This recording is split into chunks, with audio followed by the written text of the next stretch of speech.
Hey, listeners, thanks for tuning into the podcast. I just want to take a moment to mention the podcast sponsor, retrogamestore.com.au. Head over there for all your Game Boy refurbish and repair needs. Screens, shells, buttons, and all the bits and pieces. And there's a complete custom build made to order service as well. Also, plenty more retro gaming goodness like video cables, display stand and power supplies, controls, etc. And you can add the code PixelPie at checkout to get 10% off your order. Also, take a moment to say if you enjoyed this episode and haven't already, give it a subscribe or follow and a review where you can. And maybe you want to recommend the Pixel Pie podcast to anyone you know that would enjoy it. That'd be really appreciated. So thanks for listening, and now let's get on with the show.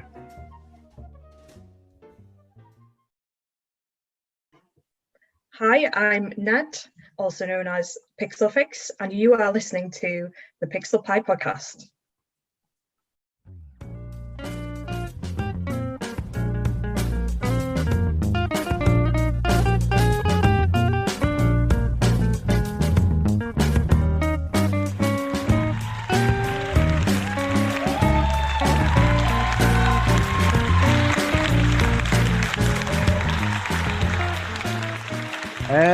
Hello, Ned. How you doing? Hi, Scott. Nice to meet you. I'm fine. How are you? I am fantastic. This is really great. I'm really stoked to catch up with you. I think we have a whole bunch in common, and I think this is just going to be fun. So I think we'll just kind of get straight into sort of you and stuff, and then we'll get into kind of, I guess, the Game Boy stuff. Now, I'm looking kind of at your Insta and anybody that's playing along at home. So from top to about halfway down, novice Game Boy modder, unofficial Game Boy Pocket ambassador. So you and I are pretty on par there. Gamer, yeah, I do that. And then Welsh. So yes. You're Welsh. So maybe let us in on a little bit of what it's like to be a Welsh Game Boy modder and where you're at in life and things like that. Well, yes, I am Welsh. I hail from North Wales, but Right. I don't currently live there at the moment. Right. So I currently live in North Yorkshire, so that's north of England. So you went there for the better weather, I assume. Yeah, the better weather. I actually graduated from university in York, which is the city I live in, back in 2010, I think it was. Wow. And I just loved my time here, and I always wanted to come back. So I moved about 2.5 years ago, something like that. But yeah, I grew up in North Wales, Anglesey more specifically, which is like a little island off the coast in North Wales. Is that like kind of like sheepdogs and furry sheep and stone fences? Yeah. And stuff? I don't want to stereotype, but I just imagine if you're not in like normal kind of England, then everywhere it's just like stone fences and sheep.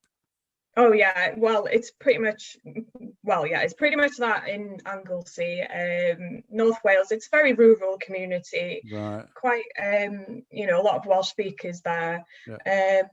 It's a really beautiful place to grow up. I can imagine, just gorgeous. I was very lucky, so and I miss it a lot. I do miss it a lot. But yeah, I moved up to York, which is, that York's a fantastic city, really beautiful city, a lot of history here. So uni. So what do you mind me asking what you did at uni? And no, not at all. So I did archaeology in university. Yeah, it was cool. I really enjoyed it, and I did try and my passion at the time was forensics, and what I wanted to do in criminal. Criminal. So so you just basically just want to dig up dead bodies one way or another. Pretty much, yeah. That was awesome. The goal. That was the goal, but I didn't manage it really. So I've kind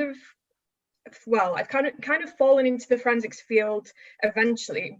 Weirdly enough, about 2.5 weeks ago, I started a new job in digital forensics. Right. So so that's what I'm doing now. So it's not archaeology, and it's kind of a different field of forensics, but it's that. So the archaeology, was this like a particular type? Like, was it sort of dinosaur or civilization or? Do you know what I did? Not many people ask that, but I did specialize in biological archaeology. So what that is looking at any organic remains from a site, for example, bones, human teeth remains, and things, and seeds, plants, anything that was living. Oh wow! That's Like what I looked at. that's So yeah. incredible. So how far back in time have you kind of personally been with, say, with Oh, like a dig or a, I don't know, something you've been part of or even studied? so yeah, I mean, I'd say Roman probably, because You we have to had a fill me local on the dig. dates. Like this is Oh, something don't, BC, I right? won't, to be honest with you, I won't remember, but yeah, we had a dig locally in York. And if you don't really know York very well, it's really rich in history, and Mm.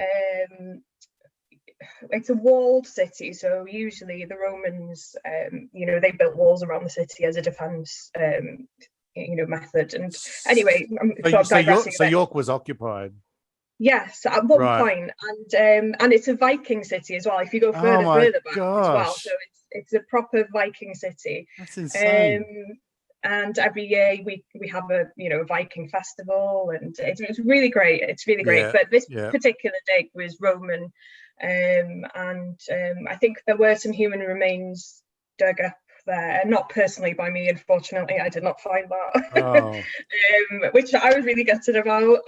But yeah, your usual stuff. So you had your like, pottery, and I think combs there and was, stuff. yeah, just like your general stuff. Yeah, yeah. So yeah, it was all right. So Roman's Ah, probably as far back as I've been personally. So yeah. that's incredible. And I guess there's probably a link there between that and I guess Game Boys because it's a similar thing. Before we, I see you're drinking your glass of water. I want to have a sip of my coffee, but before I Go do, for it. I want to show you something because I think you'll get a kick out of it. Now, no one else can, but you can read what's written on my mug. Oh yes, I love Yeah, it. right. And then on the other side, so what does it say on my mug? Can you tell everybody? So on Scott's mug, you've got assistant regional manager, but it really is assistant to the To the regional regional man, and manager. on this side, And it's Dunder Mifflin Paper yeah. Company, which So, yeah, I'm a huge fan of The Office. I absolutely love it. It's one of were my you a favorite fan TV of the shows. original English version and then the US? Because Do you know I'm what? only US. I've seen it. I think it's all right. Yeah, But if anything, it's too cringy for me. It's like I almost have to sort of curl up into a ball because I can't watch it. it's Ricky Gervais. He really does either grind you or he kind of makes you laugh, and he grinds Yeah, me, and I was like, oh my yeah. god. Whereas Steve Carell just has that. They're allowed to kind of bring in those soft moments, and Yeah, he's it's a bit more of brilliant. a I can't meal. believe he Yeah, hasn't won anything for it. I just cannot yeah, believe I it. But know. anyway, yeah, Yeah. it's a great show. So if you Anyway, haven't watched it, watch now I revealed that I can keep drinking my coffee. Mm. it. One more thing before we do get, because we might talk about Game Boys if that's all right with you, because I'm asking you, Yeah. like, there's a post on your Instagram Yes. involves Kelly, next up, please, and a sign on a building that has around about Oh 28, God. 28 or 30 letters, and it's one word. Yes. So Yeah. so can you say it, the word? I can say it. Would you like me to say it? Yes, could you please say this real word in Okay. your native tongue or however it All right. goes? So So before you do, Sunlight. you can What? go Okay. you can go to Ned's Instagram and you can see the picture of the white block in front of a building. This is not rubbish. This is a real word. Oh, it's a real place. It's about 10 minutes away from where I grew up. Mm. It's a tiny little village. But the way you say it is Llanfair Pwllgwyngyll Gogerwch Llanwindrobwyll Llantyseilio Gogogoch. Oh my Which I goodness. kind of messed it up in the middle, but that's pretty much Yeah, it. it's like something out of like a strange kind of like I don't know, Super Mario language where they don't really talk. Oh yeah. They just no offense, but it sounds like nonsense. Well, no, it does. It It's does. But so and crazy. to be fair, if you were to sort of reel that off to a Welsh speaker anyway, it doesn't make sense. Is it kind of There is a several translation. things put together and it's like, there's a valley and a lake and a tree and a dog and this is where we all live Pretty much, yeah. or So I something? think I think I've got it up here. So yeah, there is an English translation to it, and essentially the history Oh, here we behind go. it, from what I know, is that to attract more tourists to the area back in, I think it was like the 1800s, Give it a maybe. silly name. No. Yeah, pretty much what they've done is they've put together all the very, very local hamlets and tiny towns and little villages, put it in one. That's and awesome. then, you know, come to our town, we've got a crazy name, and it actually worked from what I know. And you know, you do, and to this day, you still get hundreds and thousands of tourists there. So yeah, it worked. That's fantastic. All right, let's talk about some Game Boys. And there's other stuff here. So obviously Game Boys, Lego enthusiasts, Casio Watches, comics, ? Yes. And obviously The Office equals love heart. And I'm like, yeah, gotta have a chat with this chick. So yeah, let's talk about, I guess, you are the pocket queen. Well, yes. I mean, I don't know if I deserve that title at all. It's very like someone heard you say it. I'm flattered for it, but yeah. But yeah, I mean, you love the pocket. I love the pocket I too. do. It's that sort of the pocket is that, I don't know, it's that sort of teenager of Game Boys, maybe, where it just, the DMG is great, but the pocket just sort of stepped up, make it a bit more mobile, you know, the less batteries, and just it's just something a bit more kind of slick about it. And I think pocket reshells just look fantastic. So yeah, I mean, maybe take us through when you were growing up.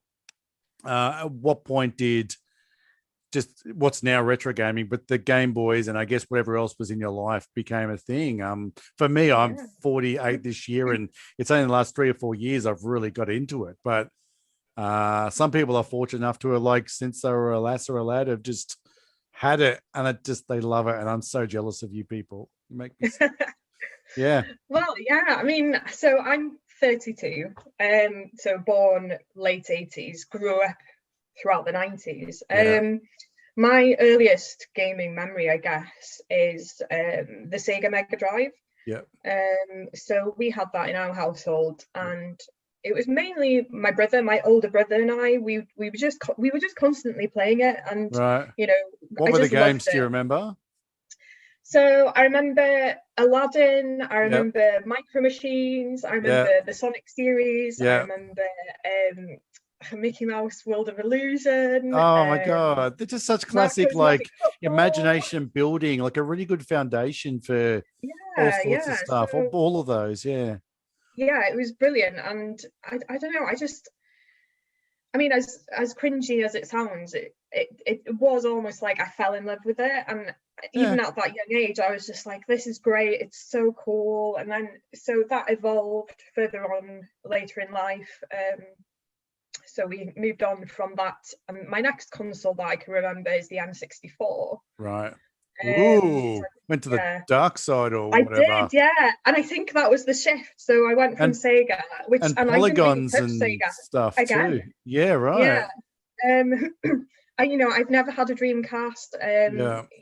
Sega was just, I didn't really touch it again. But sorry, I'm kind of jumping ahead of it. So I know I'm interrupting. I apologize. No, it's fine. So between the Mega Drive and the N64, we had a DMG, so a Game Boy, a DMG. Yeah. Now, I can't remember who it belonged to, because I'm one of 3. This is a common story. So I'm pretty sure it belonged to my sister, and the reason I say that is I recently, last year, my dad texted me and said he'd found it, and I thought I'd lost it.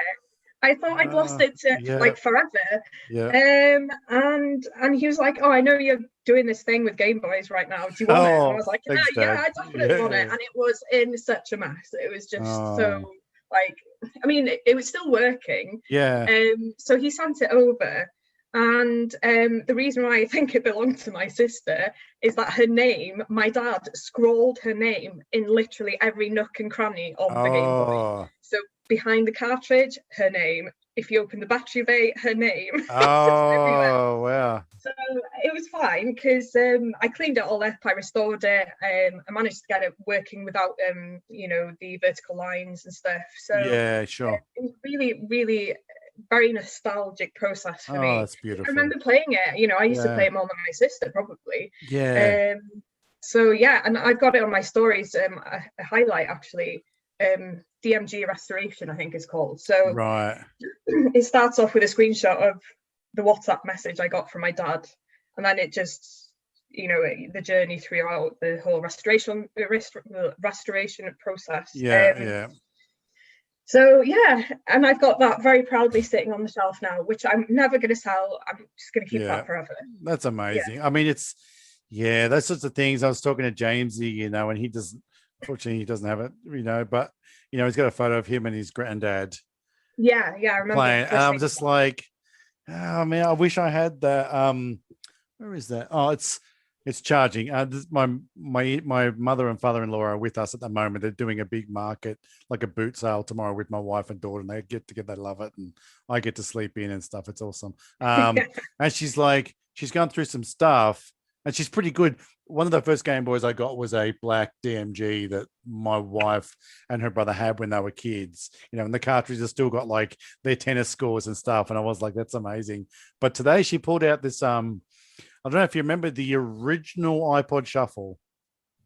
It kind of looked like a thumb drive, a long white thing. Yes, and it's in this kind of weird armband carrier thing and stuff. And she's like, my wife's name Brie. She goes, I messaged Brie, but she said bin it. And I was like, you don't listen to that woman. She doesn't know what she's talking about. And so I've got this shuffle, and it's one of those things where it's like, I don't know how old it is now, but my wife, when she was like training to do running and swimming and riding and playing, just, that was on her arm sort of like 30 years ago. And it's just like, she doesn't quite, because I have nothing. I moved around. I was a goose, and my mother was very sort of nomadic, and I have next to nothing. And so when I get these little bits, and I get the same feeling whenever I get a legit, like when I got the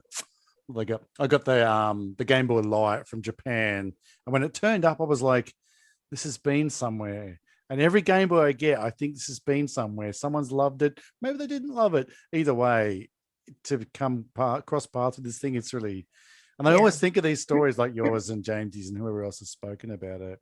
Yeah, and I think as well, going back to the archaeology side of things. Correct. Yeah, I need the link there. Yeah. Having, like you said, I mean, okay, it's what I tend to refer to as recent archaeology. Oh, absolutely. It's history, but it's history you can remember. Whereas, with the other stuff, it was people hundreds of thousands of years ago, whatever, have been at one point held this item. And I still kind of get that feeling. It's weird, isn't it? Yeah. It is strange because, I get a box full of pockets through the post when I've been on eBay or whatever. Yeah. And, they've got a bunch of games with them, and someone scrolled their name on the games, or they've got stickers all over the console, and it's just really cool. It's really nice. I saw one the other day where someone obviously was sort of getting into it, and they had bought a DMG, and on the back, sort of around near the sort of near the serial number, someone had actually engraved like their name Stephen,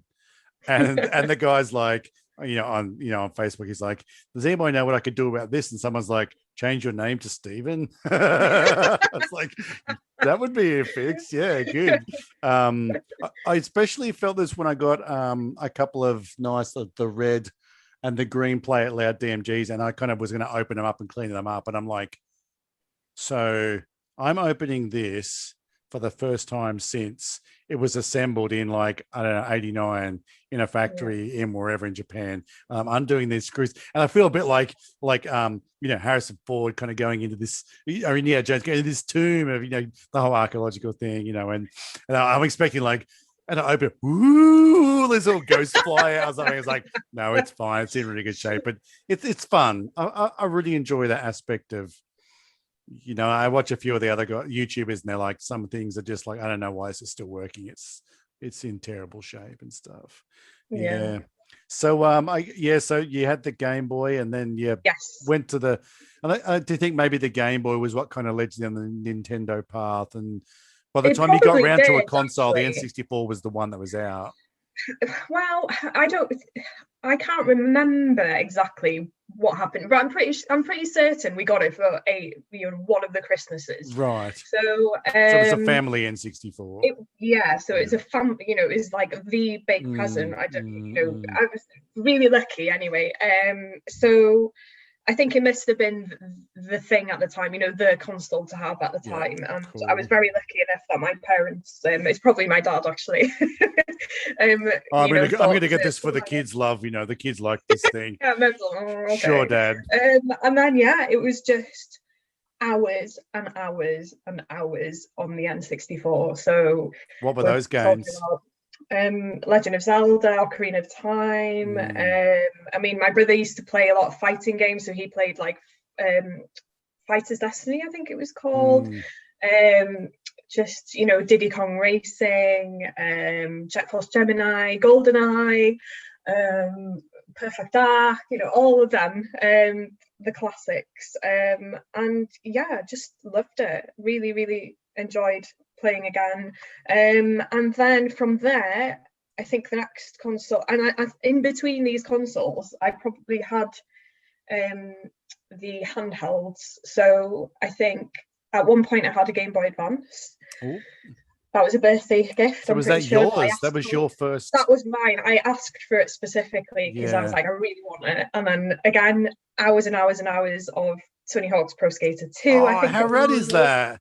It was awesome. I loved that game. I haven't played it since, actually. Oh, I just played it recently. My daughter and I play a lot of the PS1 Tony Hawk, just here of the Trinitron, and then I discovered it, and it's just like, it's just such a good little time waster. You just crank around. I don't care what happens. Oh, ripping this, and it's really fun. It's a great. There's a lot of games that translate poorly from a full size console down to handheld, and that's one that I think does really, really well.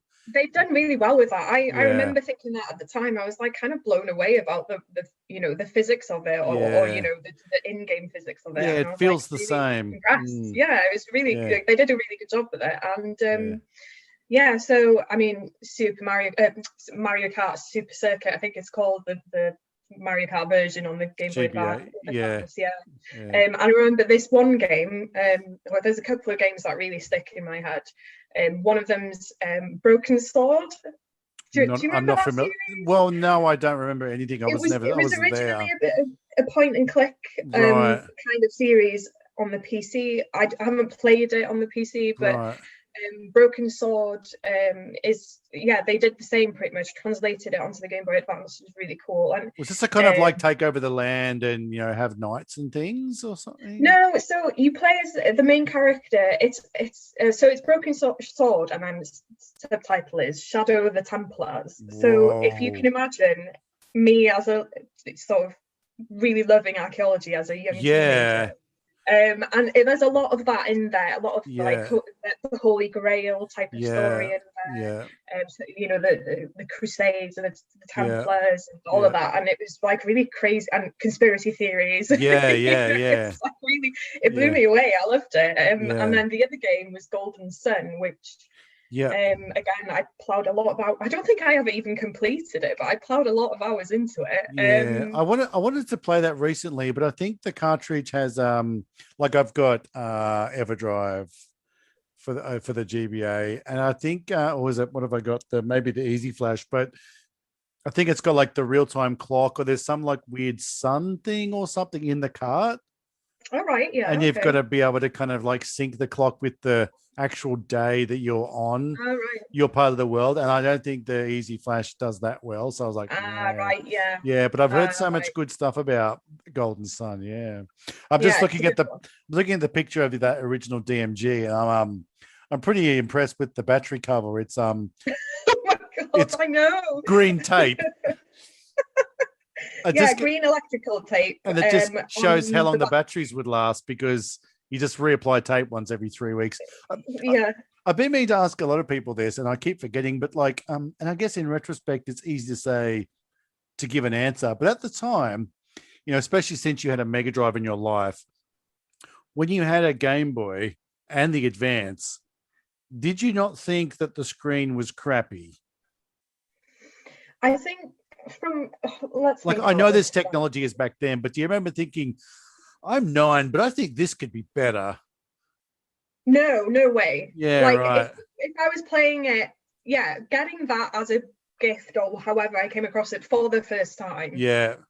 I think maybe with the DMG, after playing it for hours on end, you'd be like, oh my God, and trying to angle it I wish with this the was light and trying to get easier. the best view. You'd be like, surely they can maybe do something to improve this. And then you get the Game Boy Advance or Color, whatever was afterwards, and then they have. And I think, at the time you didn't really think about it. You're just happy to have it. And I also envy that kind of people, the kind of like war stories of, like following streetlights in the car, as they kind of are like, out the window and that sort of stuff. So awesome. And I think also for me personally, it was a case of, it was almost like the DMG was reserved for long car journeys, because I used to holiday up to Scotland, right, which was from North Wales, like a 6-hour drive. For the weather. Stupid. Yes, of course. And so, it was almost exclusively reserved for car journeys. So when I was at home, it was like home console. Right.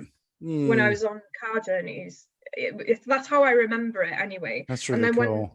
I think I remember having a Color at some point. I can't remember. I want to say that I do, but then I haven't got that much of a memory of it. But anyway, the saddest part of this whole process and the whole story is in 2007, I think it was, when I was about to go to university. I was skint. I had no money.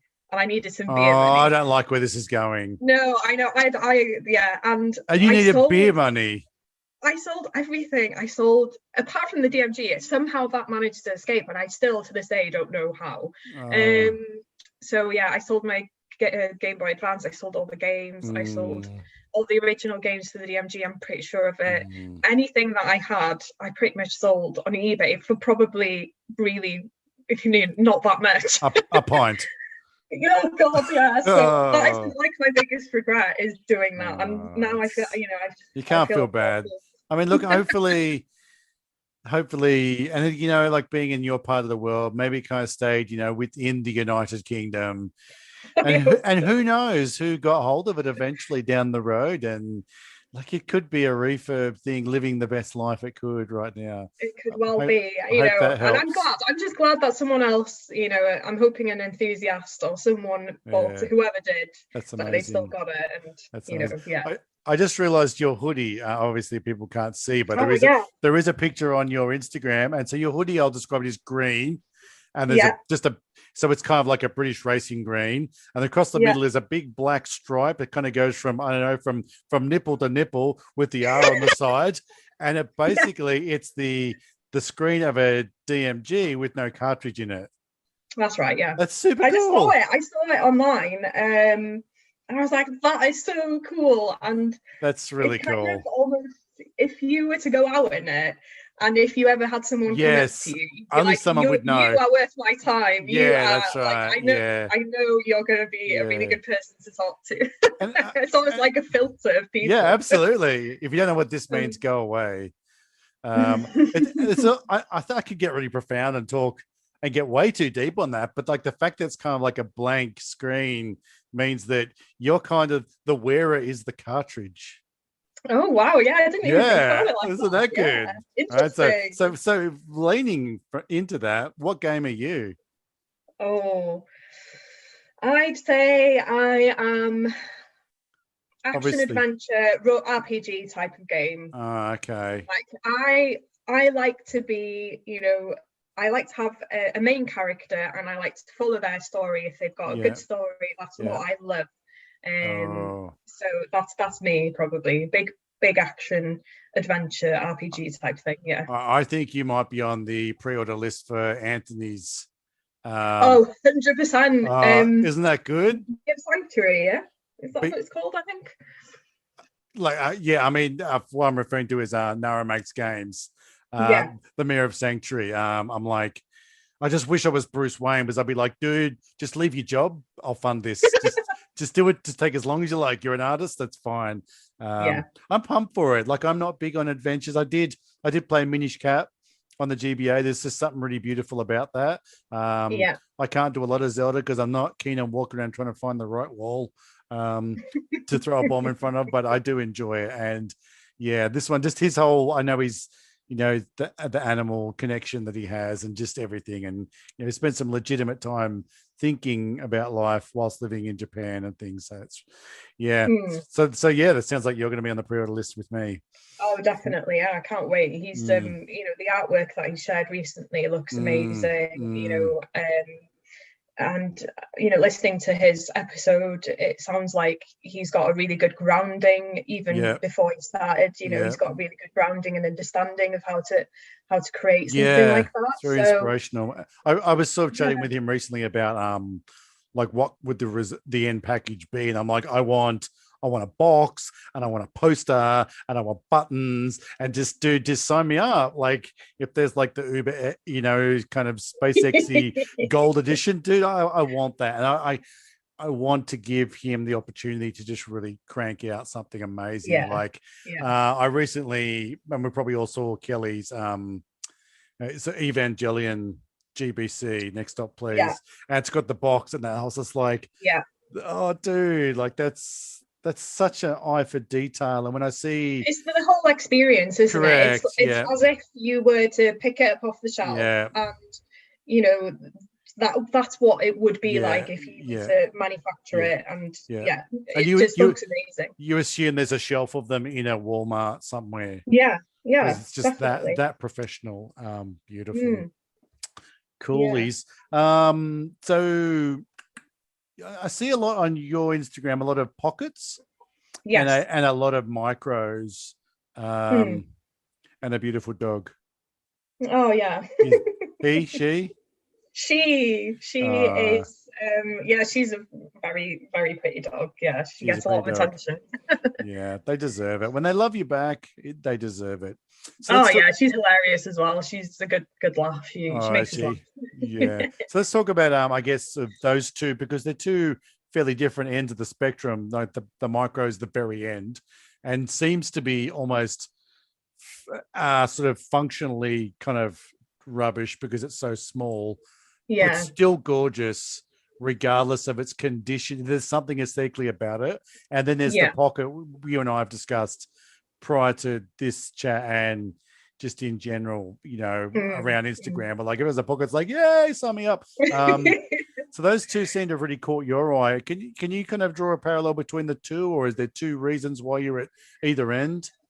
Well, I think for the pocket, it's just, for me, in design and just aesthetically, I just love straight lines. I just love the way it's proportioned.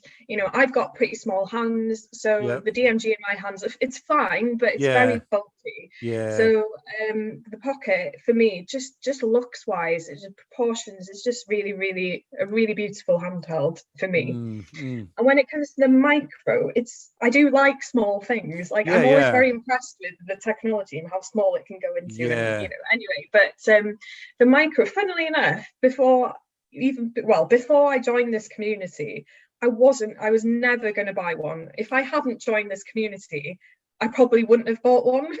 Right. But I just, people were posting a lot about them, and I was like, I haven't really given the micro much thought before now. And then I was walking past CEX. I don't know if you. We have them over here.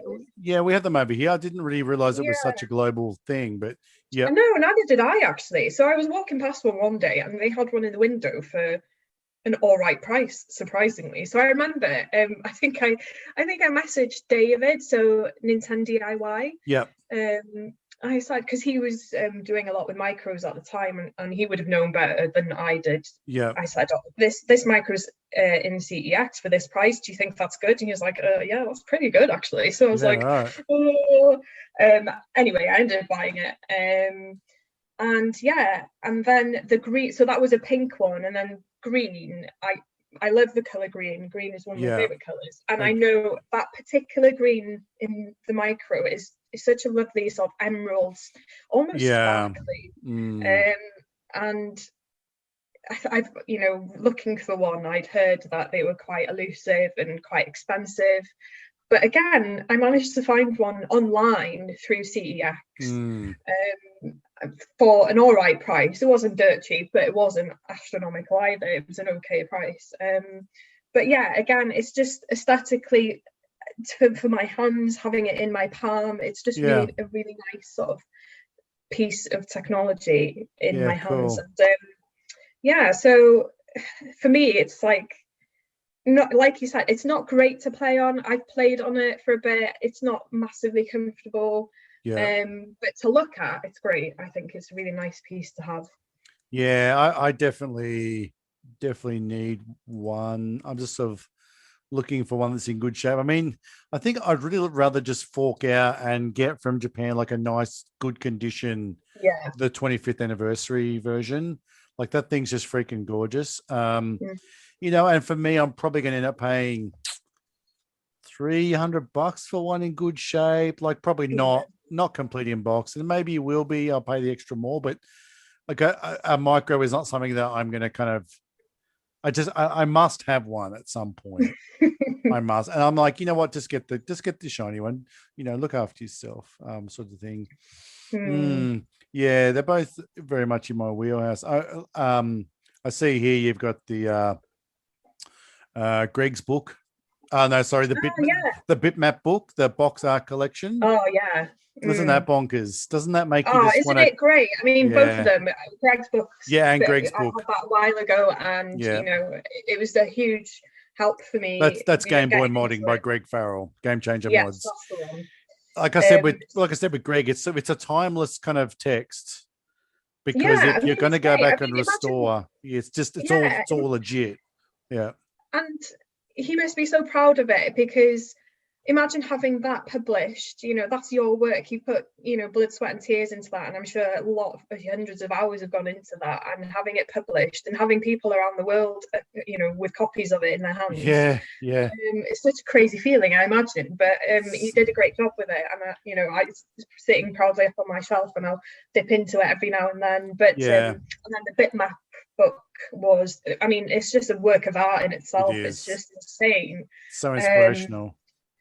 You know, it's great to just pick up. You can pretty much just literally open it up blindly, and you'll probably learn something new. It's great. To be honest with you, I haven't looked at it for a while, and I might look into it again this weekend, because it's been a while since I've opened it up. But it's such a beautiful book, and I'm really, really pleased that I managed to get one. It's worth every dollar. It really is. Oh, 100%. Yeah. Like you said, even if you only open it 3 or 4 times a year, when you do open, you're like, wow, I'm so happy to be part of this hobby.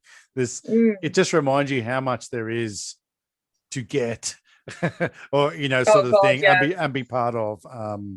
Really great. Well, that's it. I mean, I've had to make that decision. You know, for me, it was either modding or collecting, and I can't afford to do both. Yeah, I get it. For me, I went down the modding route because I was interested in how things work. I'm still learning now. You know, and that part of the, you know, the collecting side of part. It was just a really difficult decision. And to be fair, like, I do slip into it every so often, like with the micros. You know. Yeah. I don't need them. It's nice to have. It's interesting to say that. There is a very like, especially David, Nintendo DIY. He's like, I really don't get attached to them. I can't afford it. I really just want to. I get them and I clean them up and I move them on. And I start to see more of, like, people do lean to one camp or the other. You've got people like Big City, who just mods and keeps, and just he has his kingdom of Game Boys, you know. So that's me. I've modded. I've got a pile of pockets that I've modded, and I've said for months and months and months, I really need to sell some of these. I don't need however many. I've got like 8 or something silly. Wow. I don't need it, but I find it really difficult to let go. Do you have many sort of shells from the community, like, you know, like maybe one of Kelly's or James's? I do. Well, recently Kelly was really kind enough to post. Recently, she's always kind. Oh, I know, yeah. Kind. She's just an amazing person and a fantastic modder, artist, creator, all of the above. But she included a shell of hers. That it was a pocket shell, and it's a red pocket shell, but she's hydro dipped it to have, I think, it's black and white and a bit red in it. And she said it was one of her sort of error shells, but if you look at it, it's just a beautiful piece of art. It's great. Gosh, I need to think about what or how I'm going to sort of which combination of buttons and putting a screen into it. I'm just waiting on some donor pockets. That's why I'm a bit sort of slow on things at the moment, because I don't actually have anything to build with. It's I need to get one of those shells from her. It is becoming, I guess, the issue on what do you keep and what do you get rid of, and where do you find them in the first place. Greg seemed to think that it's not a problem, just look harder. There was like 10 billion of these made. They're still out there. And he's probably right. It may just be more like sourcing more directly from Japan. So you seem to end up with boxes of them at a time. Like, do you mind telling people sort of how you get yours? No, not at all. Or some people have a stash. They're like, you know what? I'm not that bothered. I'm happy to share where I get mine from. I'm not. Yeah. So do you get from Japan or just Europe? So it's funny that you should ask that question, because initially, I've been using a seller on eBay. I've forgotten what the name is, but they're a Japan-based seller on eBay, and every 4 or 5 days almost, I think, at least every week maybe, they just throw on a load of pockets as well as other handhelds, and they start off sometimes at 99p. So if you're lucky enough, you can get a pocket for, the cheapest one I bought for one is probably £5, which is fantastic. It's junk. They label it as junk, but I don't really care what condition they come in, because usually, more often than not, you can manage to clean it up, get it working, replace some parts, and you'll be fine. That's how I started off, and I still use that seller on eBay. I forgot what it's called. I'll send it over to you later. And then, weirdly enough, yesterday, so I know a lot of people have been talking about Sandico. Have you heard of Sandico? Yeah, I've seen the guy. What's his name on Retro Futures? Kind of, I think. Oh, Elliot, yeah. Yeah, he must be sponsored, because he kind of for a while they went big on it, and it's like I looked into it with a buddy of mine, and it still felt a little bit like because there's all the weird like you're coming from different kind of precincts, or what they call it, like states of Japan. It's got to come to one place. So you got state taxes and import taxes, and it's like we might still end up forking out 600 Australian dollars for 12 Game Boys, and kind of go. And that I feel like I've had this discussion with 2 or 3 people I feel I could trust, but I feel like a couple of old kind of codgers, they've just opened up a gold mine in the Wild West, and we found that nugget. And it's like, so how do we do this? If we do it together, because I don't want to put $500 in, if we were 250 in, do we just kind of like reach into the box and what you pull out is what you keep? And then like I might do it with Tristan Custom Handhelds. I'm like, okay, I kind of want good stuff to keep. And he's like, well, I'd rather just have stuff that I can kind of reshell and move on, because that's what I'm doing. So unless you're going to do it yourself, I feel like I'm not quite sure if I'm willing to kind of roll the dice. Yeah, I bring it up only because it was yesterday I was looking into it, and you can get single pockets for this pretty much the same price as I mentioned with the eBay seller. So between £4 and £8 for one pocket, whereas looking at prices in the UK for one pocket that's junk, it's going up £20-25. It's just ridiculous. $100 for a pocket here in almost any condition if it turns on. Yeah, it's just too much. So I'm going to give Sandico a go. So I've bid on a few pockets here and there. And I'm just going to see what it's like, because I haven't used it before. And they bid on a load of them. They send it to the warehouse, and then when you're ready, you can say, right, send them all at once. Merry Christmas. It's in the theory, it's a good idea. So we'll see how it works. Yeah. Yeah. Well, good luck. And maybe if it's thanks. something that works out for you, then you might be able to sort of help other people get their head around it. Because like I watched a few videos where you could go to the Sendico and then you could use the link into another kind of eBay web page, like a Yahoo, and then use like a translator, and then you could see what was going on, and then you could retranslate the link to this particular thing back into the Sendico page. I'm like, I am definitely going to screw this up somewhere. Well, and pay $1,000 for a pocket or something stupid. I think. Are you referring to Macho Nacho's video? Maybe. And like, I'm not saying the video is confusing, but I am saying no. There's too many moving parts for me to just screw it over. Yeah, I know what you mean. I mean, I just winged it, to be honest with you. Good on you.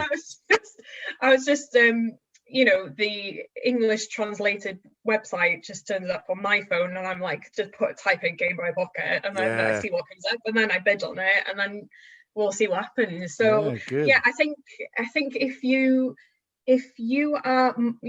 got the time to invest in it, and like you said, do the translations and get the right Japanese words for the consoles or whatever you're looking for, you might get better results back.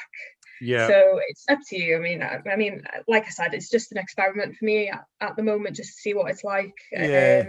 It's all part of the hunt, right? Like it's. Oh yeah. It's all good fun. It's all good fun. I would love it. Like I can guarantee, like I would be at work and my wife would be like, she'd be working at home and she'd be like, this box has turned up. I'm like, oh my God, got to go home. I know there's 12 Game Boys in there. I don't know what they are. Like I would just be a kid in a candy store, just so excited. Yeah. Definitely. I know especially with packages that come from abroad, I've had a few that have been weeks on end.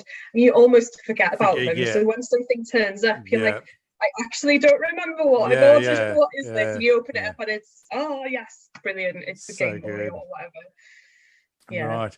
So with the modding then, so is your goal to just kind of like let your imagination do whatever it wants, and then you find that people like what you do and you just sell them? Or do you kind of just do it through Instagram? Do you have like an Etsy, or how do you get your stuff out there? So for me, creating this Instagram account has always been for me. So it's a way to document my progress. It's a way to a little diary. Yeah, exactly like a diary. Now, I started off this and it's been great, but I never in a million years did I think that I would make so many fantastic friends and contacts over this platform. And I'm so incredibly lucky to have met some really interesting, funny, kind, supportive people on here. And absolutely. I'm never going to look back now, and I'll always think, I'll always associate this account with really great memories of making new friends. Yeah, positive vibes. That's so good, huh? Definitely. As well as, like I said, using it as a diary to document my builds. So it's the process, I guess, for me is letting my imagination run wild slightly. Creatively, I'm not massively artistic, so I like doing builds, like themed builds. So I think one of my favorites that I really like is the Portal build that I did not recently, it was last year at some point. So I don't know if have you ever played the game Portal? I played it on the Xbox. I just recently picked up Portal 2 for the PS3 because I'd listened to a podcast and they're like, this is one of the best games ever. It's brilliant. So I picked up Portal 2, so I am familiar with the general concept and I'm actually like excited to play it. So go on. I am familiar. Go on. Yeah, so if you're familiar with it, the color themes, it's very prominent, is the white, blue, and orange. Right. So I had that idea in my head. I'd love to do sort of that type of themed Game Boy. So that's what I did. I pretty much did a white, blue, and orange themed Game Boy. But at the back, if you scroll to the next picture, on the rear of the Game Boy, I've managed to print off a property of Aperture Laboratories label, which you know, I was quite happy with the way that turned out, and yeah, I mean, again, I've kept that. I should have sold it. I should sell it, but I really like it, and I really don't want to let it go. No. So, and then yeah, themed. Well, there's the all white, which is very popular in the community anyway. All white stuff. What is that? What is Pixel call it? I don't know the. Does he call it the Snow White? I don't know. Yeah, something like that. Yeah. But people just love the all white builds. So I did one of them recently. Well, it's got that kind of early iPhone kind of aesthetic to it, doesn't it? That minimalistic, everything's white. I'm too much of a boy. I'd get it so grotty. That's the danger, isn't it? To get all your sort of grotty hands all over it. There's a pocket in here I really love. It's a sort of translucent red shell with a black lens. It's something kind of like crazy about it. I don't know what it is. It's really nice. So back when I thought taking commissions on was something that I could actually manage and organize, someone asked me to build one of them. So I did. So the process behind that particular one was buying a translucent or a transparent red shell, but then sanding it down to a point where it was clear. But then you may have come across, people have got different methods, but my method to make it extra crystal clear is dipping it into Pledge floor polish, which is something that I come across from Gunpla. Well, I don't know. Well, yeah, I've seen it used as a clear gloss for Gunpla too. It's and just aircraft and stuff. It's just it just leaves that the modeling, the sort of miniature model community people, they use it all the time. So I was like, all right, I'll give it a go, and it turned out amazing. Not the first one that I experimented with. I was really impressed with the results, so I did it on this one. And so it's the plastic is actually red. I've not done anything in terms of the colouring of it, but to make it clear, that's what I did. I dipped it for Pledge floor polish. And then that lens is from Bluish Squirrel, who's quite prominent in the community. He's a UK based sort of UV printer guy. He does a lot of lenses, a lot of shell printing, and that one is a Virtual Boy pocket, which I thought was really cool because it went with the colour theme. And that one went off to America. There's a few details you're sort of leaving out. Like one is the A and B button are inverted pentagrams. Oh, sorry, that one. Sorry, Well, it's the same. You're still describing it. Still has the Virtual Boy pocket lens. Yes, but it has that one, the Halloween build. Sorry, yes. Well, it's like ancient pagan rituals performed in order to bring this Game Boy back to life. Quite a lot of blood was spilled, and inside it there's like a little heart that's on the board or something. Yeah, that was fun to build. I really enjoyed building that. So a number of us in the community decided to have this Halloween build. Oh, I recall. Yeah. Yeah, so I think it was David again, Nintendo DIY. Yeah. He organised it, and then that was my entry. So did you win? Yeah, I did win. Surprisingly. Oh, you should have. It's freaking amazing. I think I would have nightmares. You just have to play like Castlevania games on it or something. So yeah, with that was probably like as creative as I ever will get, because I was quite impressed with the way it turned out, because that little hat in the middle of the console, it's actually an enamel pin, so like a badge pin. Nice. So what I did was I sanded it down to a point where it could fit for starters, but then I had to, you need to insulate because it was metal, so I had to insulate it properly to make sure that it wasn't going to short anything. And then when you switch it on, there's some red. Well, actually, they look red because of the plastic. Yeah. But there's little LEDs that light up, and you should be able to see the heart a bit better. But super cool. Yeah, that's I did have a lot of fun building that. I learned a lot because I used a lot of new techniques that I hadn't before. And then a shout out goes to Retro Game Evo, who did the buttons for me. Yeah. So he does a lot of custom buttons. I think he's doing a lot of custom stickers at the moment.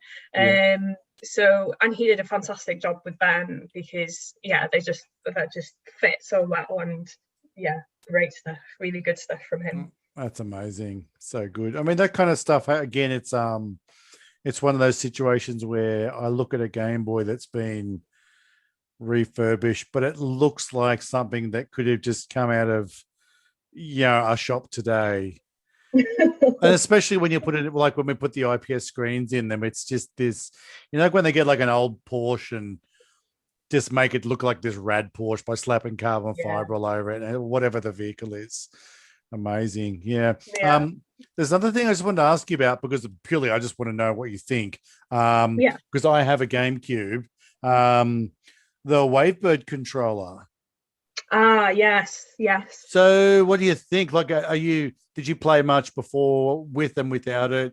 And do you sense any lag or interference? I mean, my experience with it so far, it seems all right. I don't know. I mean, this is my first Wavebird, so when I did have a Game Boy back in the day, a GameCube, back in the day, it was all wired controllers. This is my first Wavebird. I've had no issues personally with it. The distance between me and the console is quite not that far anyway, so I don't know if that plays into it.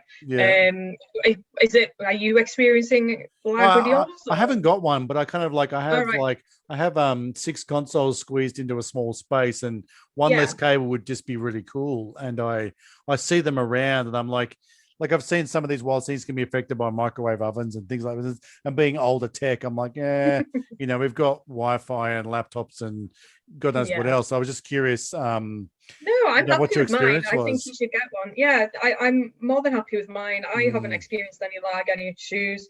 It's been really good. I might look into that then. That's nice to know. Something else that's pretty prominent on your Instagram is Casio Watches. Oh yes, my second love. You've been waiting for me to bring it up, haven't you? Like, please ask me about the watches. Ask me the watches. I feel like it's probably something. I mean, all the guests that you've had in your podcast so far have been fantastic, and I don't want to regurgitate a lot of what they've said. And I think the Casio stuff's kind of a bit different. But it's almost the same. It's got that same aesthetic, that kind of absolutely 100%. Yeah. So what's the deal with just that nostalgia? Yeah. So what's the deal with just like, I mean, I have a bunch of questions. I'll ask you the questions, and you can just go for it. So what's the deal with the brand Casio? Are you just interested in older stuff? Do they do new stuff that looks like older stuff? That's probably enough to get you going. Okay, so because what we're describing is the kind of like, for example, looking at a picture, it's a square face digital watch from that sort of late 80s, early 90s era. It's an orange, like a burnt orange. There's another one which is kind of like a lime green, and the one that most boys probably have was like the black with the sort of blue pinstripes around the lens display area. So pretty generic kind of stuff. What's the go? So the deal with the Casio watches, let's think now. I remember I've always had a bit of a fascination with watches, but I've never been a collector or anything like that. Just as a kid, there was something about them that I really liked, particularly it's the time thing. You're an archaeological, aren't you? Maybe, you're a time hunter. It's like, I need to know time. But so, and I remember my dad used to bring home colleagues' watches to fix. Like, that wasn't his job, but he enjoyed doing it. He did it as a favor. He did it as something, as like a little side hobby when I was a lot younger. And I remember him bringing some watches home, and Casios weren't prominent in the type of watches that he'd bring home, but it was just another memory that I had that maybe plays into the why I enjoy looking at them and playing around with them. But then the Casio, the particular model of Casio that I tend to work with, which is the F91. So if you think, You're like a real watch nerd. The specific. No, I'm really not though. This is the thing. Like I think, yeah. Well, maybe for the F91, I've got a huge passion for it because it's just iconic. It's just, it's such a classic watch that you could wear it all the time. So a black one, the black resin strap with a black face. I've always thought if you were a guy going to a black tie event and you're wearing a tux and you wore that watch, no one would bat an eyelid. They would, it would be or a job interview or a job interview or just going out hiking, anything. It fits for everything. And that's what I love about it. And the other thing about it is it's so affordable. It's, if you look after it properly, that's a watch for life. And I just find that fascinating. I find the fact that you can have something that's really not that expensive and just have it for life if you look after it properly, like I said. And so are you having to find again like a Game Boy older ones at op shops and stuff, or are they? So I mean, the older ones. So if you want to be, I'm not a collector in the sense that I hunt for the vintage ones. You're not on Japanese eBay looking for 1990s watches or anything. I do fall into it. I do fall into that rabbit hole sometimes, but then I have to pull myself out again because it's such a dangerous thing because I could easily spend a lot of money. So the watches that I tend to buy are the ones that are still being manufactured, they're still being released. I said, particularly the F91, it's such a perfect design that they still release it up to this day with very, very minor changes, if any. So it's the pocket of Casio digital watches. Definitely. It's got that. So. I really feel that I can understand what you're saying. It's got the aesthetic about it. It's just like, it's simple, it's effective, it's got a bit of class about it. And to you, it looks like what you do is you might get 2 or 3 different watches. There's one here that's got a black band, a orange body, and it's got a green body with the orange lens and like an orange band kind of catcher. So you're taking different ones and kind of pushing them together? Pretty much, yeah. That's so awesome. you buy a bunch and you can just, that's the other great thing about it, is that you can exchange all the different parts and make it your own. Now what I would say is in that particular post that you're describing, the lens face is orange. Now in order to take that out of an orange watch, you're not really meant to do that. Like it's not really something you should be doing. Right. Is it like hairdryer and gentle, or is it like you're losing the shell? So it's a hairdryer jobby, and patiently waiting for the adhesive to sort of soften a bit, and then using your thumbs to push it out. Now 8 times out of 10 it works fine, but it does shatter sometimes. Then you've got to be really careful. But also it says it's water resistant. This watch is meant to be water resistant. Now, if you pull that lens out, you lose that water resistance pretty much. So, that's fine, because for me, I don't tend to wear a watch in the shower anyway. But it's just something to keep in mind. A lot of the people that I've done it for, they don't care because it's all about what it looks like rather than they just want to wear it to a job interview or a party. So to be honest with you, the watches have been very popular. I didn't expect it to blow up that much, because I've had a lot of people come to me and asking for custom watches, which is really flattering. I'm really, really humbled and flattered and like quite surprised. But like I said before, and I'm pretty sure a lot of people you've had on here have said, I need to remember that I'm doing this for myself. I'm doing it as a hobby that I enjoy. The moment it starts becoming a business, or that I'm stressing out about it or whatever, I don't want it to come to that point. So I've got to really sometimes reel myself in, because I don't like disappointing people. I don't like saying no to people, but at the same time I've got to be very careful to balance it out and enjoy your hobby for a hobby. And I guess leading on from that is one of your recent posts, which is the the Clefairy themed custom watch, along with the box done by Kelly Next Up Please. She's everywhere. Yeah. Holy moly. Again, this is something that, so yeah, if you're listening, if you play along at home, go and have a look at Ned's Instagram and you can see the watch. And the watches are kind of, well, the box is the first picture, which is bright pink. It says Pokemon, Casio. It's a bit of some characters on the side. But the watches are kind of, I'm going to describe it as a sort of like the main body is like a rose gold. A rose pink, sorry, a rose gold pink. And the band is that kind of a see-through. It's still got a pinkness to it. It's pretty bloody great. So how did you go about did you paint it and so on, or is this? No, well, this is the thing. So I was approached by that customer, her name's Tanya, and she was like, oh, I'm really Tanya Shiba. Yeah, that's the one. She said, oh, do you do commissions? I'd really like you to build me something that expresses my love for one of my favorite Pokemon, which is Clefairy. And if you look at her Instagram, it says "I love Clefairy." Well, she wasn't mucking around. Yeah. So I said, I don't usually. I mean, I'm very picky about commissions, and I only take a certain amount, and it has to be the right time, and so on and so forth. But I said to her, yes, I will take it on. I'll do it for you. And then, so this particular model of Casio, it's still an F91, so still the same shape as what I was describing as before. Yeah. But the pink band, the pink transparent band, and the pink body is one watch, and usually it would come with a pink face as well. Yeah. So what I've done is remove the pink face, and then I had an equivalent model but in white.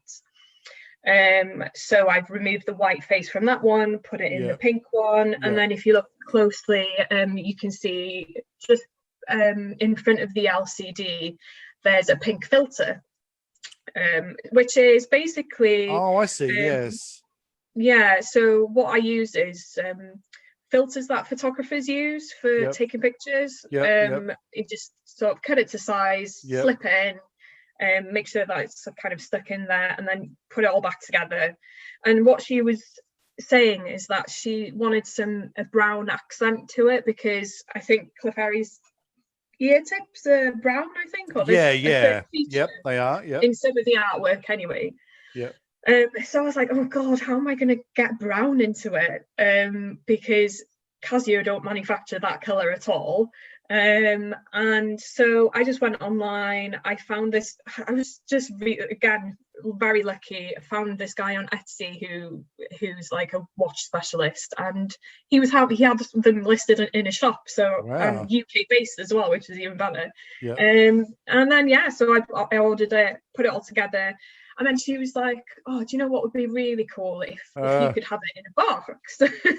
So Tanya suggested, could you do that? And I was like, well, I know for certain that I won't be able to, because I don't have the skills. Yeah. I'm not a graphic designer. I wouldn't know where to start. Yeah. So I knew exactly who could do it. Yeah. So I messaged Kelly, Next Up Please, and I said, listen, do you want to do a little collab with me? Feel free to say no. There's no pressure at all. And Kelly was, as she always is, super helpful. And she, I threw some ideas at her, because the thing is with me, I've got very clear ideas in my head. It's just translating it. That's my problem, because I don't have the skill to do it. So I just described it to her, sent her some really stupid doodles, and she did it. There's some really good touches though to the box. Like on one side, on the front, it's sort of got Pokemon, Casio, and it's got some characters down the side. But on the other side is a kind of like a picture of Clefairy, and on the side it's got #035, which I'm going to assume that's the Pokemon number. Yeah, like that's just stuff right. Like that is just like it's that legitimizes so cool, it. Legitimizes it as a product. Didn't think of that. I didn't think of that. That's all Kelly. That's credit goes to Kelly. She massively knocked it out of the park, and it just looks great. And the Japanese characters on the side, I'm assuming is Clefairy's name in Japanese, and then it's that is a one-off design. I won't be doing one of them again, not because I don't want to, because you know, I think it was a really nice process, very special. It's special to Tanya, and you know, that's hers to keep, and it's one of a kind. Nobody else is ever going to have one. So, you know, I think that's quite cool. And you do a bit of 3D printing? Oh, do you know what? Yes, I do, but I'm in the middle of trying to upgrade my printer, because I go through phases, and I love my printer, but sometimes it really frustrates me. Yeah, I know the feeling. So you PLA or resin? PLA. I've got an Under 3 Pro. Right. So my current issue is I suspect that my bed in the middle isn't completely level. I'm having some leveling issues, so I'm going to try and see if I can swap it out for a glass bed. That's my goal. So, but yes, you know, when I get going, I love it. I find the technology fascinating. It's fun, just so much fun. Yeah. I'm just looking at your macro faceplate. Yeah. Damn, that's like, did you have to do a bunch of sanding on that, or what's I did. I did. So I thought it might have been a resin print, because it's just like, it's mirror.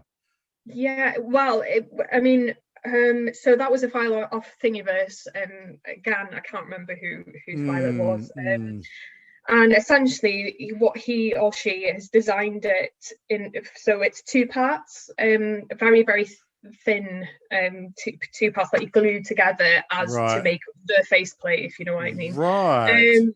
And then so I was sanding the faceplate, and then again, Nintendo DIY David, he's got some experience with spray painting and stuff like that, and he suggested buying some spray filler, which I didn't even know existed. So I sprayed it with spray filler just to get all those bits. Because David's in the automotive repair. That's right. So it makes sense that he would know about this. And then the first time I spray painted it didn't end up well, because you had that orange peel texture to it, which, you know, was my fault. The way either the temperature or the conditions I was spraying in wasn't right, the distance, God knows what, but it didn't end up well. So started it from scratch, sanded it all down again, did what I needed to do, and then tried it again, and it's actually come out pretty good. I'm pretty really good. Happy with it. I mentioned that also because I just happen to have here, I just printed, now this is awful, this is it's Helda. So Helda put this up today, and I was like, I'll give it a go. And I can tell what it is. I've got some weird belt issues going on. I've got like a $220 kind of Prusia knockoff, and I'm also at the point where I'm like, I think I've got expectations that are higher than what my printer can deliver at the moment. But yeah, it was pretty good. And I was like, it's just printed like on one side. It looks very much like yours. It has like the recesses for the buttons and the D-pad, but the back is dead flat. And I was like, I think there should be posts and stuff. And now I think I understand, because there's actually 3 files. There's a front and a back and something. And I think you're correct. This now glues onto kind of like the walls and stuff. And then you've got the back. But you did your macro build, and like the clear back, and it looks pretty bloody great. I'm at the point where I'm like, I just need to get my shit together and just order a boxy Pixel one, because that's as sexy as it gets. But like, aren't they beautiful? They're just so stunning, aren't they? But I don't know if I can justify forking out that much for one It would cost me about $220. That's the dent, isn't it? That is a big dent. I mean, I bought some shells and stuff recently off people that is the same price. I'm like, I'm going to have a macro. It's like the 25th anniversary micro. I was like, if I'm going to get one, I might as well get a bloody good one. So, well, that's it. You know, you're paying for what you get, which is a quality piece of work, isn't it? A lot of time's gone into it. So, and it just looks fantastic. And you know it's going to last as well because of the material it's made out of. So I probably won't hardly play it. That's probably the other side. Well, it'll look fantastic. And then it's like, okay, so do I get the purple one, the gold one, the blue one, the red one? They all look so good. Like, it just well, I bought back last year, I did buy a cartridge case from Boxy Pixel, which is like my logo one, and it is, the green is just that milled aluminium? Yeah. Oh so my Lord, that must feel so beautiful in your hands too. Got a really nice weight to it, and oh my God, you slot it in the back, and it's just it's really cool. It's like putting like I don't know, like a magazine, gun or something. Like this is serious cartridge work. I'm not into guns, but I assume it feels as great. Yeah, it does feel good. Oh, that's so good. Yeah, I really there's something about me that just wants to print a nice macro. I don't know anybody with a resin printer. I don't really want to go down the resin printing path because it's smelly and expensive. And it's a bit messy, isn't it? But one day, sort of thing. Yeah, groovy. So I mean, what's the plan? I mean, I asked this of everybody, and everybody goes, I just like what I'm doing and stuff. But I mean, yeah, I mean, do you game much? I mean, don't say Switch, because I saw the Switch everywhere and everybody's got the Switch. And as far as I'm concerned, the Switch doesn't count, because it does. I'm being facetious. But what's the plan? Are you still running that sort of balance between I'd rather mod than collect, but I actually collect more than I mod? Could you be one of those people that could transition into making this, part of your income, or is this just you love it and this is what I would love? This is aside from my work, that's why I like it. Yeah, so I think I've resigned myself to the fact that I won't be doing this as a business, as an extra income. I know that's not going to be my way of doing things, and I'm quite happy with that. That doesn't bother me at all. Yes, I might need to sell a console or two in the future just in order to fund my other projects, which I think is quite common in this community. So in terms of the future and what plans I've got, it's pretty much more of the same. My other projects, one thing that I really wanted to get started, and I just never seem to get going with it, is a Game Boy Pocket Color. So if you have followed, or if you do follow Zypher Design on Instagram, he has done some fantastic work with designing and putting out a tutorial for a Game Boy Pocket Color. So I've got all the materials, I just haven't started. So that's one thing I'd love to get started soon, is that, because I think that would, for me, would be my ultimate, that would be mine, and that would be my go-to. Because I've recently bought an EverDrive cartridge as well for the Game Boy / Game Boy Color. And I think it would be just an awesome thing to have. So a challenge as well for me, because it looks quite involved. The build for someone like me, who's a relatively kind of a beginner, I guess. So that's on the books as well. I've just got loads of ideas for builds. Another idea that I had some while ago, actually, was a Pokemon themed series of Game Boys. So if you can imagine, I posted one recently, but only had the idea looking at it. It's got a very clear front and a rear blue shell, and it was for a giveaway for another Instagrammer. And when you slot in the blue Pokemon Blue cartridge, it just fits. The blue just matches perfectly, and I thought, oh, wouldn't it be cool to have a Pokemon series? I mean, and then you could have a clear front for each of them, but then the corresponding rear shell. So red, blue, green, yellow, and then gold, silver, and crystal somehow. But then again, that's a lot of work. I want to do it. It probably will get done at some point. So yeah, I just had a crazy idea. You talking about that, I was like, what would be super cool is if you had like a clear pocket, right?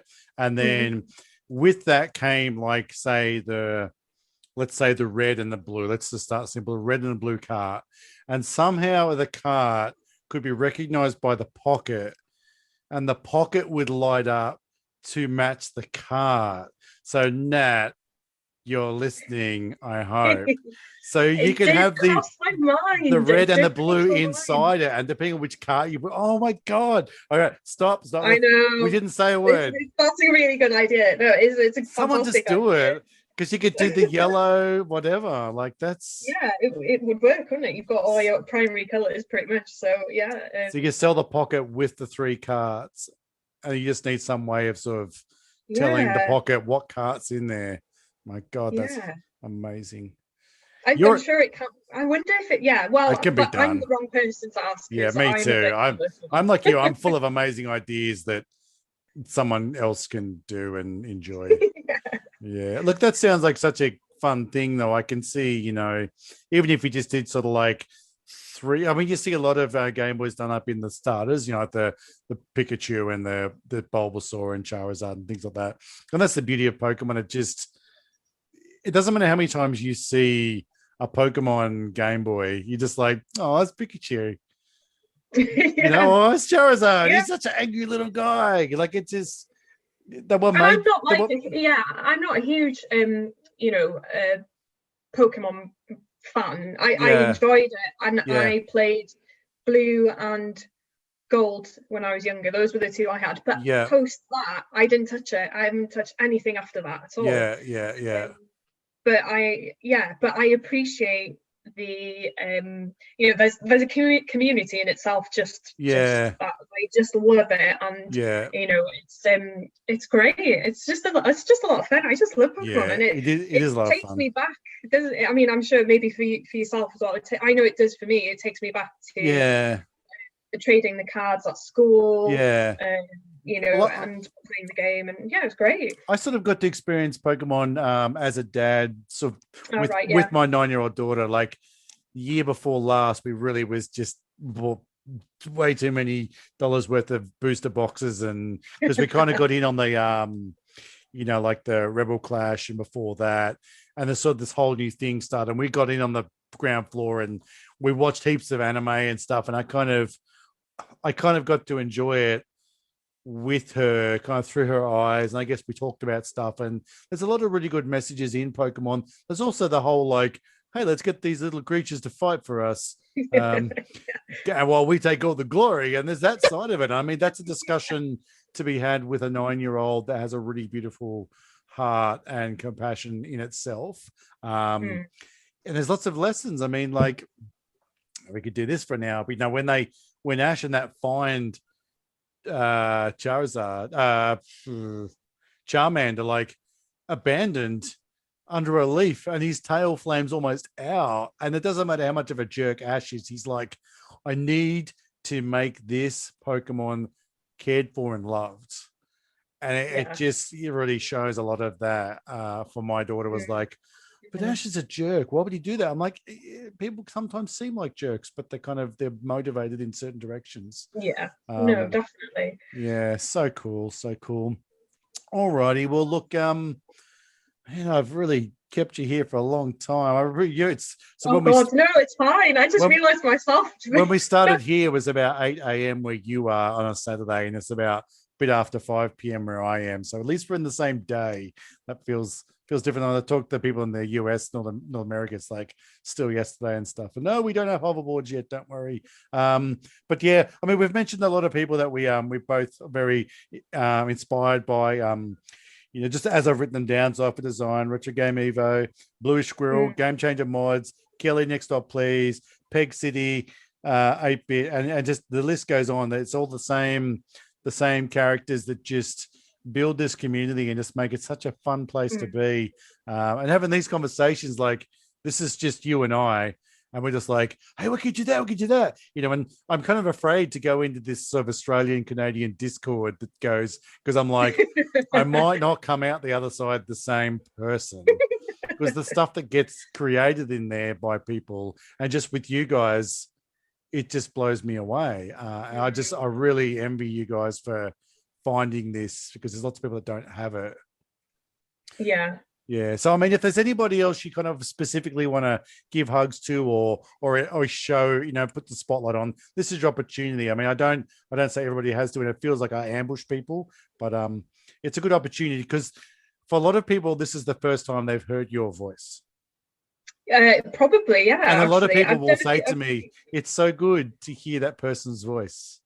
Yeah, well, I hope so, and I hope my accent isn't too bad, but well, but yeah. I'm Australian and I can understand you, so I'm sure everybody else will be able to. Yeah.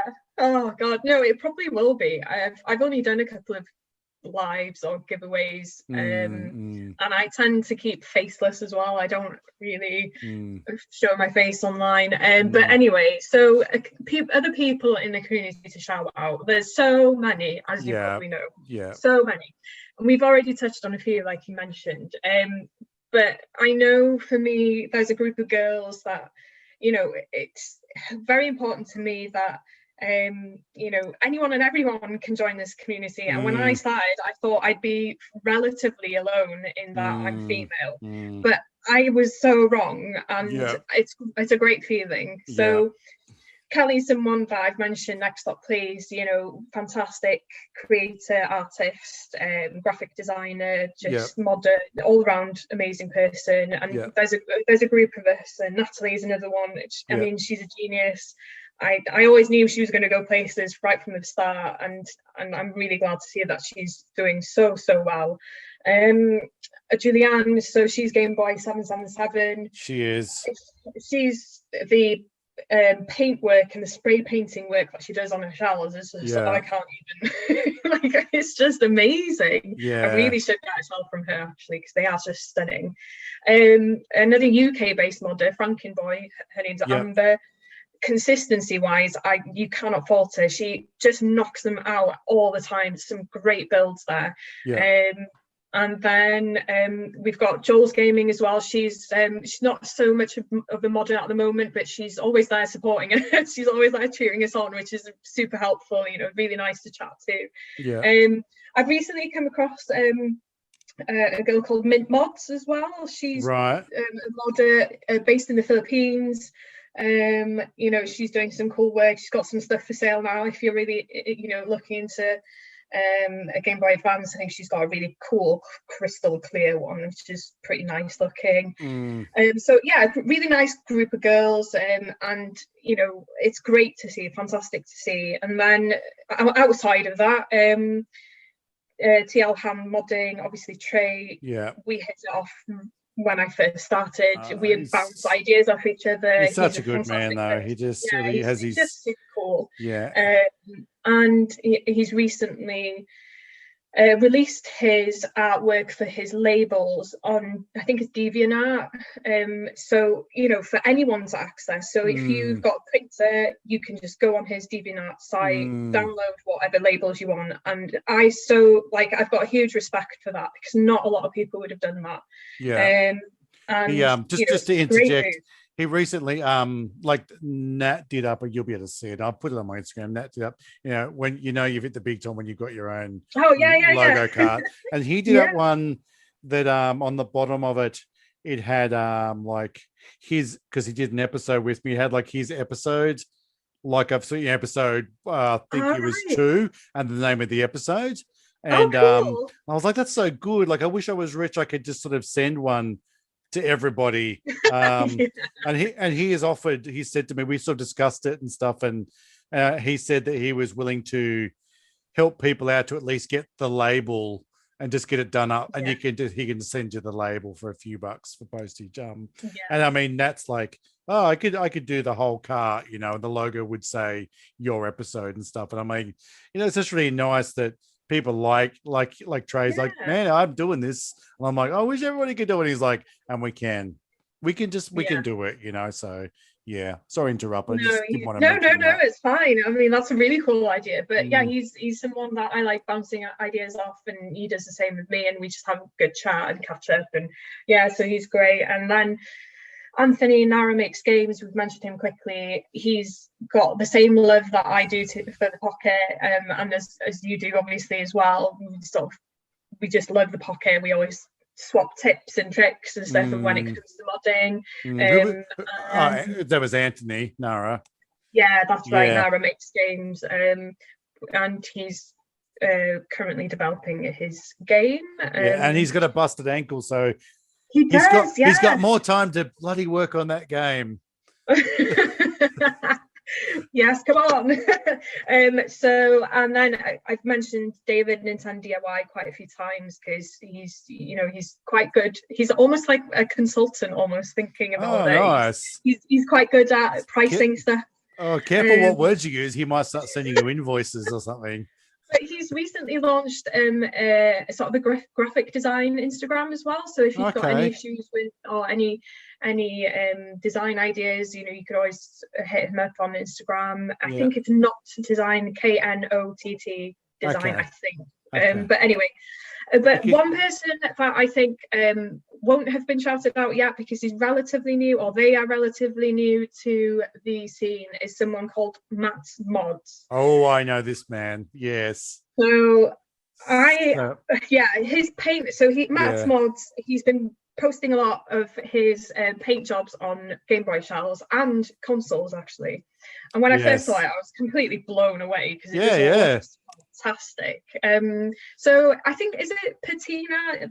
Well, that's the word I use because like I used to do it sort of with the gun, like weathering, where you'd sort of show an edge here as if like, if you had a square box, you just take a bit off here and it looks like it's been naturally weathered. And I have seen that since I've seen him use the word, so I just assumed he's okay with it. But I think he does like a chameleon paint underneath and then just the patina and then black over the top. And it's a reductive process where he starts to expose. Right, and it's sort of like when I first saw it, I was confused. I was like, what am I looking at? And I could not look away until I had really worked out in my head what was happening. Like he's got a SNES, a Super Nintendo. And I was oh my God, that is just the bizarrest, most amazing, gorgeous. Like it's this. I wish it had like beams of light kind of breaking through. Like it's just, they are really just stunning. And I was talking to him last night very briefly, and I think I bagged a pocket shell. Oh, so, good job. That's something that I'm really looking forward to when he gets around to it. There's no rush. No rush, just as long as it's by Wednesday. That's fine. So no, he's doing some really cool paint jobs on some consoles and shells at the moment, which I felt that needed. Well, not needed, because to be fair to him, he's the exposure he's getting and the popularity of his posts, just they've just gone up and up and up since he started posting that first one, which is deserved completely. I love it when someone has something and they just like, what, you guys love this, boom, I'm just going to run with it and just build on it. And it's it's we get so many people in the community just have their thing. Yeah, I agree. I'm just flicking my show this week was going to be Frankenboy 19, and just looking at the builds, she just does a really clean. There's something to be said about just a clean build and just doing what needs to be done, and there's some nice sort of printed shells and stuff, but there's an art to picking the buttons. It's the one here that kind of grabs me every time I go back through her stuff is it's some recent ones, but one is it's like a red DMG with a gray lens and gray buttons, and I think it must be a backlit biverted screen. But it just has this just a nice, cool, sort of simple, but again, modern day aesthetic to it. And I just love that sort of stuff. I really do. I just for me with Amber, it's her consistency. So you could scroll back and back and back, and, she's done so many, and she's always trying out new things as well, which is really cool to see. And she's a pro, definitely. I'm looking at this pocket, which is like a fade from a purple to a kind of teal from bottom to top from the inside. I've got to do that. I've got to get a clear shell and paint, because there's something pretty amazing about that painting from the inside and having those. It's almost like it's been cartoons, so like cell shaded. Yeah, it's a cool feature, isn't it? It's a cool sort of feature of it. Freaking love I've only done it once and I failed miserably. I mean, if you were to glance at it, it looks okay, but if you look closer, there's definitely rough around the edges. But man, she's got this DMG, which is sort of the same design from the inside, which is like a kind of steel color from the inside with red buttons. It's like some sort of funky, like Fallout Boy looking Fallout thingy bob looking. So good. Yeah, really cool. Yeah, she's she's definitely a pro in the community for sure. Okay, well, she gets my spotlight for the week, and you beat me to the punch, but that's fine because that just means I was right. Pardon me. Okie dokie. Well, man, this has been so much fun. I'm pretty sure we could do this for another hour and a half. Oh, but, probably. Yeah. So if you've just come off pause and you've come back, welcome back. We're just about to wrap up. So good to meet you. And thanks so much for taking the time out to chat about it. And no, not at all. It's been great to chat about everything and everything. And, it's nice to put a face to a name as well. So I appreciate you asking me to come on.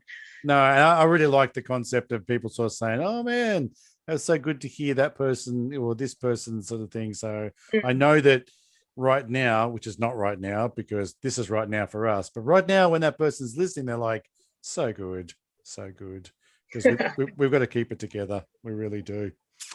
All righty.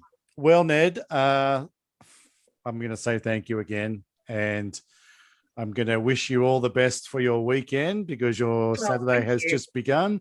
And I'm going to see you around and I'm going to hear from you again. And I encourage everybody to check out what you do. And I always encourage people to check out what someone like yourself does, because what you do always gives credit down the line and pays it forward. So with every episode, I mean, this is a long list of people that we've shouted out because it's just one of these episodes where there's just so much to look at.